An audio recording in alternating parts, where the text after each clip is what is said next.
Hello friends and welcome back to my channel. Thank you for always choosing to learn through us. In today's class, you're going to learn something new, so ensure to stay through the end.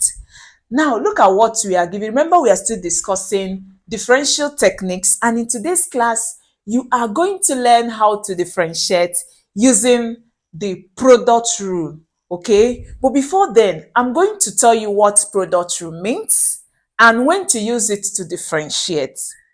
Remember, you are still new to this channel. Don't forget to give this channel a subscription.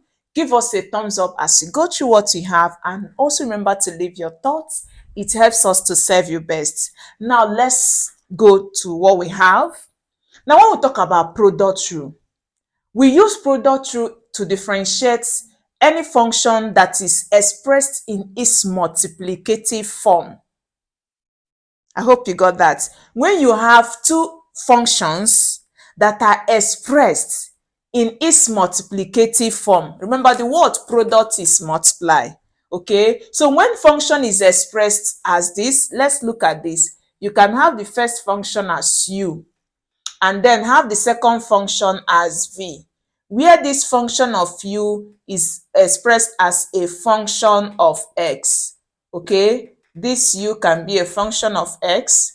Take for instance what you have here, okay? It can be any letter of your choice or depending on what the question has. Then note also that v is another function on its own. So when you have two functions that are expressed in its multiplicative form, always make use of your product rule. I hope that is clear. Now, these are some instances of functions that can be expressed, and you know you should use product rule. If you look at these examples, you notice that these are two different functions that are expressed in multiplicative form like this. Okay, so you can use your product rule. If you also look at this, you will notice it's also expressed as a product, likewise this and this. So each time you have a function like this, remember you can use your product rule. Now also know that for you to use product rule, most times needs the knowledge of your chain rule. We have treated chain rule. I will leave the link in the comment section, okay? Now remember, what do we mean by product rule? What is the product rule saying?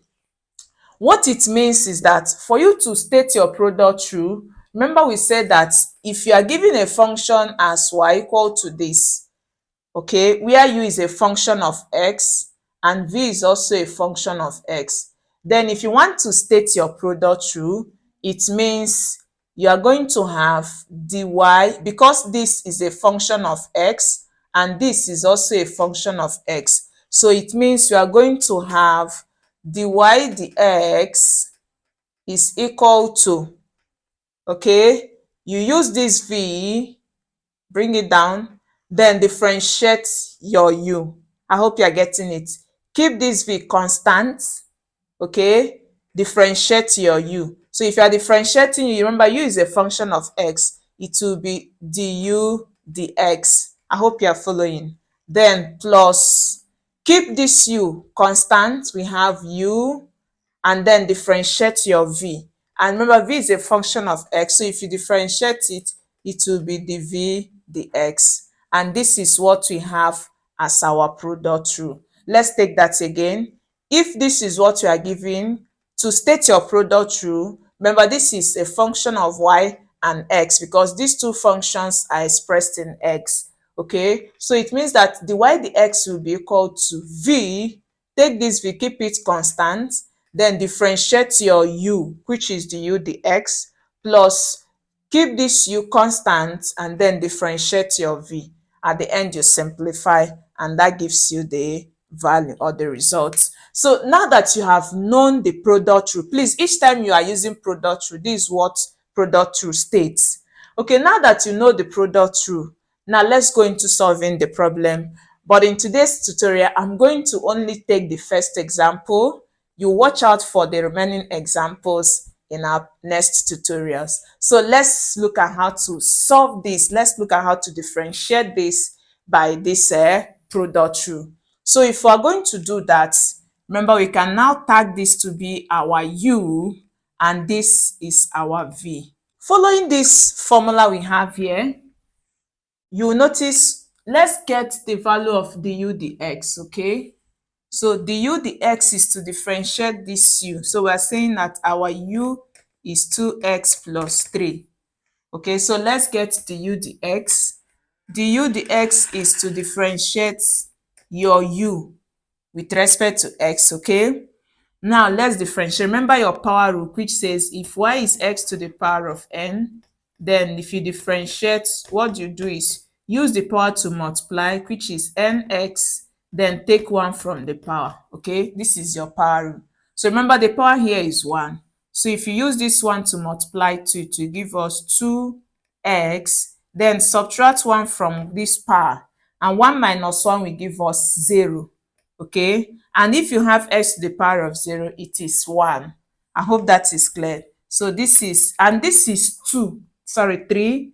If you differentiate 3 as a constant, as we've said in our last tutorial, it gives you 0. And you know here, x to the power of 0 is 1. So if you multiply 1 by 2, it will give us 2 plus this 0 to give us 2. I hope that is clear. So what it means here is that our du dx is giving us 2. Now what do you do next? Let's get the value of dv dx, okay? So we can do it here to have, to get our dv dx, remember our v is this. So we have v is 4 minus x. So our dv dx, differentiate 4 as a constant, is 0, minus, this is power 1, use it to multiply, you have 1x, then subtract 1, 1 minus 1 is 0, so you have x to the power of 0, and x to the power of 0, like we said, is 1. So this will give us 0 minus 1 times this one will give us 1, and if you subtract, it gives you negative 1. So it means that our dv dx is equal to negative 1. Okay, now that we have gotten it, we are going to plug this into this formula. And if you are doing that, you are going to have dy dx is equal to, keep our v constant, remember our v is 4 minus x, so we have 4 minus x, then du dx. What is our du dx? What did we get? 2. I hope you are seeing how we are plugging in what we have in the formula. Okay, plus your u, as we said, is 2x plus 3. Then dv dx, you got it as negative 1. I hope that is clear. So at this point, you are now going to simplify. Please remember to simplify. Don't leave your answer like this. Okay, so we simplify to now have, this will give us,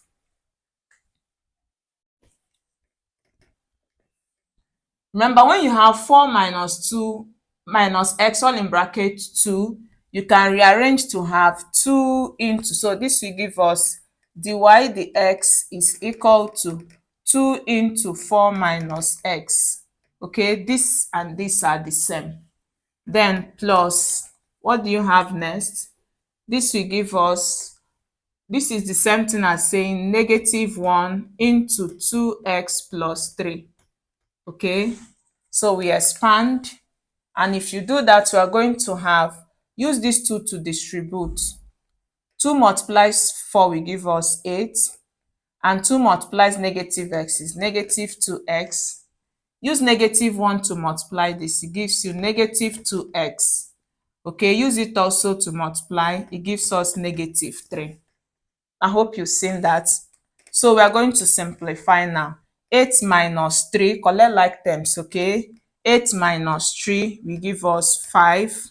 And negative 2x will give us negative 4x. So it means that our dy dx is equal to 5 minus 4x. I hope that was clear. Remember, what we did, you can also simply expand the expression. Okay, you can simply expand the expression. Remember, the expression was given as 4 minus x and 2x plus 3 to find its dy dx. In this kind of question, you can also expand it and then use your normal power rule to differentiate. Okay, thank you very much. I hope you learned a lot. You can try this and let's know if our answer will be the same with what you have using the product rule.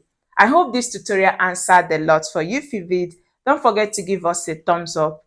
Let's know your thought about this in the comment section. Remember to subscribe to this channel for more are coming. I will see you next. Till then, bye bye.